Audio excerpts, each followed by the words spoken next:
Bien le bonjour à tous, nouvelle vidéo consacrée à l'actualité du MotoGP, j'espère que vous allez très bien.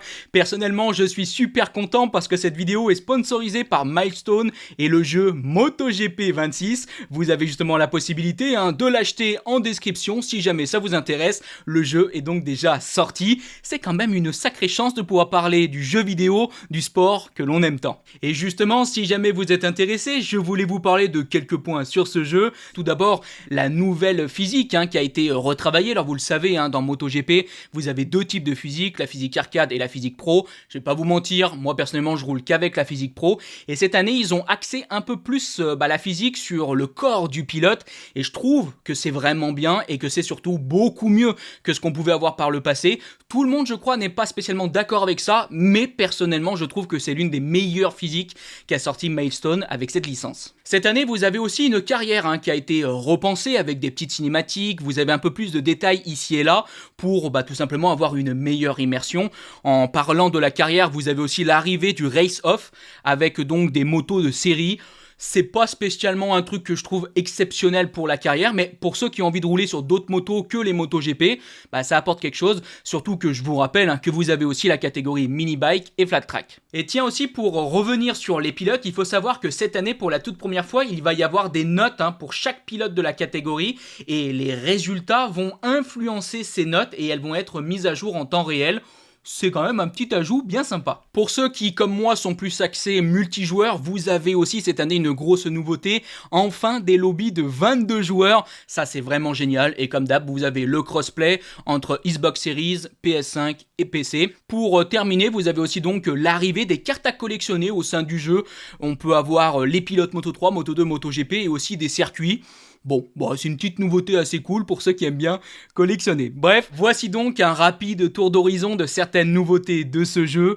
Rendez-vous compte que j'ai commencé avec MotoGP 2009. Si le petit Rémi de cette époque-là allait savoir que des années plus tard, il allait avoir une vidéo sponsorisée sur cette licence, je pense qu'il en croirait pas ses yeux. Donc vous imaginez bien que je suis vraiment très heureux. Et une nouvelle fois, si jamais vous avez envie d'acheter le jeu, le lien est en description. Bref, je pense que j'ai assez parlé. On passe maintenant à notre vidéo. Et aujourd'hui, niveau actualité, on a clairement du lourd. On va parler de l'Aprilia 2027, d'un possible nouveau constructeur l'année prochaine. On va aussi revenir sur les propos de Santi Hernandez, qui globalement représente Honda et qui a parlé de ce possible retour de Marc Marquez chez le constructeur japonais. Et on terminera cette vidéo encore une fois par la saga Yamaha Fabio Quartararo. Bref, on commence avec cette toute nouvelle Aprilia. Alors je vous rappelle que tous les constructeurs hormis Aprilia, avaient donc déjà fait des premiers tours officiels sur piste avec leur machine de 2027. On attendait justement la machine italienne et rappelez-vous, Aprilia a le plus petit budget du MotoGP, donc on ne voyait toujours pas arriver en piste cette machine 2027, donc il pouvait y avoir évidemment des questions, ça amène des rumeurs, est-ce qu'ils sont en retard, est-ce qu'il y a des soucis, et finalement tout ça a été entre guillemets balayé de la main avec l'apparition de cette nouvelle machine. Est-ce qu'on peut se dire qu'ils sont quand même en retard par rapport à la concurrence? Massimo Rivola, le boss de l'équipe MotoGP d'Aprilia, a déclaré que non, c'est juste qu'ils ont une façon de faire peut-être un peu plus différente. Eux, ils ont passé beaucoup plus de temps à faire des tests en interne. Et du coup, quand ils ont fini tous ces tests en interne, ils l'ont présenté, on va dire un peu au monde, et ils ont permis à cette machine de rouler officiellement en piste aux yeux de tout le monde. Donc voilà, ça ne veut pas spécialement dire qu'Aprilia va être en galère ou qu'ils sont en retard pour la saison prochaine. Et j'espère qu'Aprilia pourra sortir une très grande moto. C'est sûr que quand tu vois par exemple le talent et l'argent bien évidemment que par exemple Honda peut mettre sur ce projet 2027, tu te dis Aprilia avec un bien plus petit budget, ça risque d'être quand même quelque chose d'assez compliqué pour eux, ou plus précisément plus compliqué pour eux par rapport aux autres.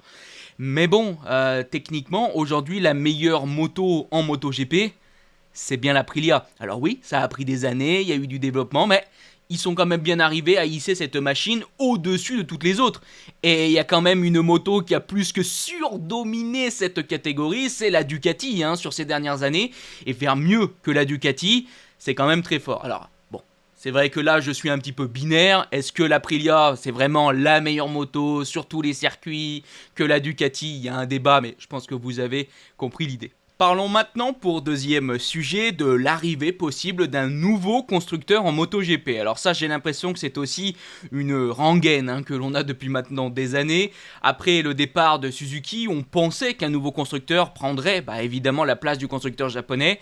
Et finalement, ça s'est pas passé comme on aurait pu peut-être l'imaginer ou surtout le vouloir. On a aussi beaucoup parlé ces dernières années de BMW. Je vous le dis, depuis maintenant quand même un bon moment, il n'y a plus aucune information là-dessus, on n'entend plus rien. Donc une arrivée de BM en 2027, j'ai l'impression que ça s'éloigne clairement. Mais bref, il y a un autre constructeur qui tape à la porte avec un marché gigantesque, c'est évidemment le marché chinois avec CF Moto. On a appris, d'après certaines rumeurs, que CF Moto pourrait donc rejoindre la grille dès 2027 avec Aspar et KTM. GP1 nous apprend donc que le futur pourrait emmener Aspar directement dans le MotoGP. En fait, la possibilité d'un début dès la saison prochaine avec la marque CF Moto et les moteurs KTM prend forme. Bon alors, vous l'avez compris, il y a une information qu'il ne faut pas manquer, c'est que CF Moto, c'est un constructeur, ça serait donc un nouveau constructeur en MotoGP, mais attention, ça veut dire, ce que l'on a pu lire là grâce à GP1, que s'ils viennent en MotoGP dans un premier temps, ou peut-être de manière définitive, ils auront un moteur KTM. Donc c'est techniquement un nouveau constructeur, mais on devrait être globalement sur des KTM peut-être de manière totale ou des KTM bis. Ça rappelle un petit peu comment ça peut fonctionner des fois en Formule 1 où certains constructeurs ont des moteurs d'autres constructeurs. Alors, pourquoi du coup KTM? Tout simplement parce que CF Moto est devenu donc une co-entreprise en 2017 et globalement CF Moto fabrique des KTM pour le marché asiatique et de ce qu'on a pu apprendre, en retour ils ont accès à la technologie et donc au savoir-faire européen. Donc globalement ils ont accès à ce que propose KTM en MotoGP et ça peut être évidemment intéressant pour la marque, pour essayer de populariser CF Moto dans le monde, parce qu'évidemment, ce qui est important avec le MotoGP, c'est que tu as des répercussions mondiales, tu es sur tous les marchés, le marché américain, le marché européen, le marché asiatique, et donc évidemment, c'est très très intéressant pour eux. Bon, je suis un peu mitigé, je vous avoue, je suis un peu mitigé parce que ça sort là de GP1, c'est une possibilité si vous voulez, je pense que c'est intéressant d'en discuter, mais il faut se rendre compte que par exemple pour BMW, on a eu des choses beaucoup plus concrètes pour une arrivée en 2027, et pourtant aujourd'hui, comme j'ai pu déjà vous le dire, on semble loin de cette arrivée de BMW en MotoGP, donc bon, là c'est vraiment encore que des discussions. Je croise les doigts, moi j'aimerais beaucoup quand même, et ça permettrait d'ouvrir aussi le MotoGP un peu plus au marché chinois. Il y a énormément de personnes, ça peut intéresser beaucoup de monde, et pour la popularité et l'intérêt du MotoGP, et même aussi sur le retour économique, c'est intéressant de s'ouvrir à ce marché-là bien sûr. Bon, en tout cas, continuons de discuter un peu de ces informations de paddock avec un sujet qui fait quand même couler pas mal d'encre, ce possible retour de Marc Marquez chez Honda. Alors, il y a plusieurs choses qui alimentent cette rumeur. Tout d'abord, c'est que Marc Marquez n'a toujours pas re-signé avec Ducati et automatiquement, plusieurs personnes se disent peut-être qu'il n'a pas re-signé chez Ducati parce que justement, il va aller chez Honda. On a pu aussi avoir récemment un voyage au Japon. Alors des gens se sont tout de suite dit ça y est, il est au Japon parce qu'il va signer pour Honda. Bon, finalement, c'était absolument pas le cas. Il est juste allé faire des choses du point de vue du marketing, pardon. Je crois que c'était avec les casques, c'était un truc comme ça. Je crois que c'était Choi. Bref. On s'en fiche. D'un point de vue général, c'était pas quelque chose qui était en rapport avec Honda. Et sur le circuit de Jerez, une nouvelle fois, il y a eu autre chose. On a pu avoir une photo prise comme ça, là, discrètement, où on peut voir Marc Marquez discuter avec Alberto Pucci. Alors tout de suite, d'abord, je vous rappelle qu'Alberto Pucci, c'est le patron du team Honda en MotoGP. Et donc tout de suite, des gens se sont dit, ça y est, ça discute, machin, il y a quelque chose. Bon, c'est selon moi. Évidemment, les informations ne sont pas officielles, mais je suis sûr, à 99%, d'après toutes les sources, si Marc Marquez, aujourd'hui, n'a pas officialisé, si on n'a pas officialisé sa continuité chez Ducati, ça n'a rien à voir avec le fait qu'il va possiblement rejoindre Honda ou quoi que ce soit. Je vous rappelle que c'est le problème que l'on a en ce moment, c'est les discussions entre le MotoGP et les constructeurs, plus précisément entre Liberty Media et les constructeurs. On doit trouver un accord pour les années à venir et cet accord on ne le trouve pas. Et tant qu'il n'y a pas cet accord, il n'y aura pas les officialisations de pilotes. Donc Marc Marquez, pour l'instant on n'a pas son officialisation, mais je peux vous le dire de source très sûre, Marc Marquez a normalement déjà re-signé avec Ducati, c'est déjà signé. Normalement, il a même apparemment signé au tout début de l'année lors des tests de Sepang. Voilà. Donc, on ne sait pas exactement s'il a signé pour 1 an plus 1 année en option ou pour 2 ans. Ça penche plus vers 1 an sûr et 1 an en option, mais normalement, c'est déjà signé avec Ducati. Donc, il fera au moins 1 année supplémentaire en MotoGP et surtout chez le constructeur italien. Après, imaginez Marc Marquez rejoindre Honda pour terminer sa carrière, c'est pas impossible. Et justement, c'est là où on attaque le cœur du sujet. Santi Hernandez, qui a été par exemple chef mécanicien pendant des années de Marc Marquez chez Honda, est revenu un petit peu là-dessus et il balaye aussi un petit peu de la main cette rumeur. Il se fait donc aucune illusion pour un éventuel retour. Il déclare « Je ne pense pas ». Il est chez Ducati, il est heureux, et il a retrouvé le sourire. Et justement, il déclare aussi « Je ne vois pas Marc courir après ses 40 ans », laissant entendre qu'il va sûrement terminer sa carrière avec Ducati et qu'il ne pense pas que Marc Marquez va pousser très loin en MotoGP, ce qui pourrait peut-être aussi lui offrir une possibilité d'un retour chez Honda. Les informations qui balayent quand même un petit peu de la main ce retour de Marquez chez Honda, il y en a plus d'une. Maintenant, est-ce que c'est sûr ? Non. Et c'est là très personnel. C'est pas une information, c'est pas une rumeur ou quoi que ce soit. C'est un avis très personnel. J'y crois un peu, moi, à un retour de Marc Marquez chez Honda. Je suis pas sûr que ça va se jouer là, dans les 2 ans. Ça va beaucoup dépendre de 2027, évidemment, avec ce nouveau règlement technique. Parce que si Honda arrive à pondre une moto exceptionnelle, oui, peut-être que ça peut vraiment accélérer les choses, mais je pense quand même qu'avec le savoir-faire de Ducati, la Ducati 2027 restera une très bonne moto, et je pense que Marc Marquez va rester encore quelques années chez Ducati, si ça se passe comme je l'imagine. Mais, moi j'ai du mal, vraiment je vous avoue que j'ai du mal à l'imaginer quitter le MotoGP sans une dernière balle de match, on va dire, avec Honda. Je pense que, je sais pas si ça durera 2 ans, 1 an, mais moi, je vois quand même bien Marquez tenter quelque chose dans la fin de sa carrière avec Honda. Après, il y aura aussi la question de est-ce que Honda, par exemple, pour le team usine, sera intéressé d'un Marc Marquez, entre guillemets, vieillissant. Parce qu'il faudra voir aussi l'état de forme de l'Espagnol. Parce que, bien sûr que Honda et Marquez ont une relation très forte, mais on ne va pas signer Marc Marquez s'il est au fin fond de sa carrière et que globalement, niveau performance, il est dans le dur. Donc, beaucoup d'interrogations là-dessus. À court terme, comme le démontrent les informations que j'ai pu vous montrer ici et là, je pense qu'un retour chez Honda me semble compliqué. Mais personnellement, pour le long terme, moi j'en démords pas. J'ai envie, on va dire, j'ai envie d'y croire. Bon, pour maintenant terminer cette vidéo, on va une nouvelle fois faire un sujet sur cette grande histoire. Pas spécialement d'amour, je vais vous le dire, mais cette grande histoire entre Fabio Quartararo et Yamaha. Alors c'est vrai que ces derniers temps, on en a déjà quand même pas mal parlé. J'essaie de ne pas non plus trop tourner en rond. D'un point de vue général, vous avez bien compris que ça ne va pas. Et si vous n'avez pas toutes les informations, je vous invite à aller voir toutes les dernières vidéos, mais surtout la dernière vidéo où on reparle une nouvelle fois de cette situation tendue chez le constructeur japonais. Mais bref, avec ce tout nouveau projet V4, on espérait quand même voir la Yamaha un petit peu mieux. En tout cas, on aurait pu espérer retrouver cette Yamaha V4 un peu plus aux avant-postes.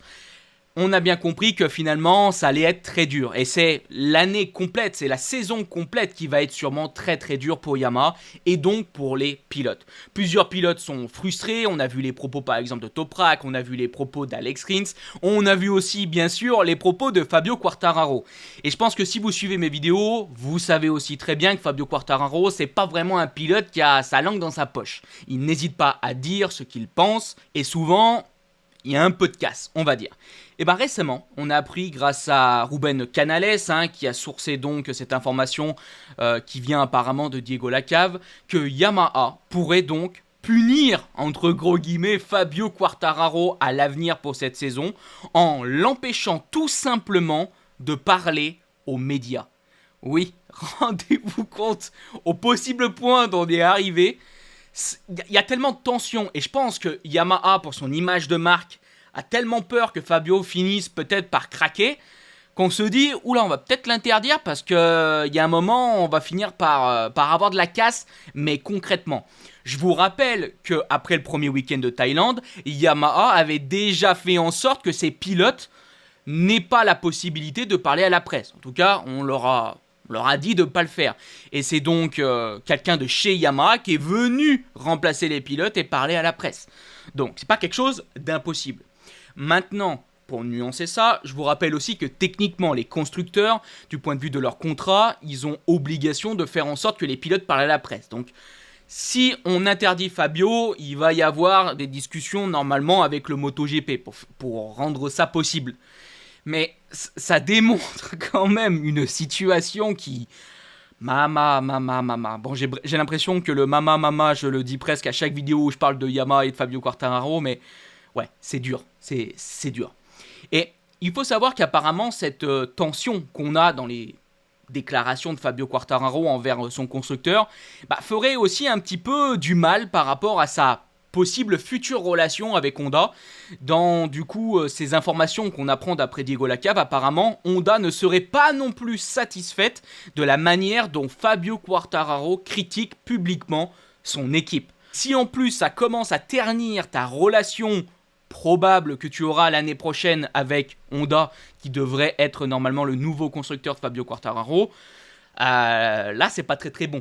Et c'est sûr que Honda c'est aussi un constructeur japonais, donc vous savez qu'il y a une façon de faire qui est aussi particulière, et automatiquement Yamaha qui est un constructeur japonais, Honda peut aussi se dire attention quoi. Alors, grand débat, je sais pas ce que vous en pensez, est-ce que vous trouvez ça normal, est-ce que vous pensez que c'est une bonne décision de Yamaha si ça se confirme, parce qu'encore une fois, rien n'est officiel, ce sont des informations qui viennent ici et là, mais... Donc, moi, j'espère que ça ne se fera pas, parce que je l'ai déjà très souvent dit, moi j'aime que Fabio Quartararo, ce soit quelqu'un qui n'a pas peur de dire ce qu'il pense. Alors oui, ça écorche peut-être des fois son image, oui, des fois ça écorche peut-être l'image de Yamaha, mais Fabio Quartararo, moi je trouve que dans ses propos, il dit souvent tout simplement la vérité. Alors oui, c'est vrai que quand t'es professionnel, il faut peut-être arrondir un peu les angles, mais cette façon d'être politiquement correct, on va dire, c'est logique pour un professionnel, très bien, mais moi j'aime cette façon un peu brute de décoffrage. Voilà, je pense quelque chose, je le dis. Bon, ça plaît ou ça plaît pas, c'est vrai que beaucoup de personnes n'apprécient pas la façon de faire de Fabio. Moi personnellement, je l'aime. Et j'espère bien évidemment que Yamaha ne va pas interdire son pilote de parler à la presse. Et de toute façon, je trouve que ça serait pas normal. Et j'ai du mal à imaginer la faisabilité vraiment de ça. Parce que ça serait quand même... Je pense un manque de respect pour Fabio, mais certains me diront avec ses propos il manque aussi de respect à Yamaha, donc peut-être que c'est du kiff-kiff, mais si on commence à vouloir se rendre les coups, ça sent pas très bon quoi, ça sent pas très bon pour l'année. Bref, c'est en tout cas la fin de ce sujet, j'avais envie de discuter un petit peu de tout ça avec vous, je trouvais ça assez intéressant, j'espère que la vidéo vous a plu, et si elle vous a plu, n'hésitez pas à la liker, partager, à commenter. Encore un grand merci à MotoGP et à Milestone d'avoir sponsorisé cette vidéo. Je vous dis bye bye les potes, bisous.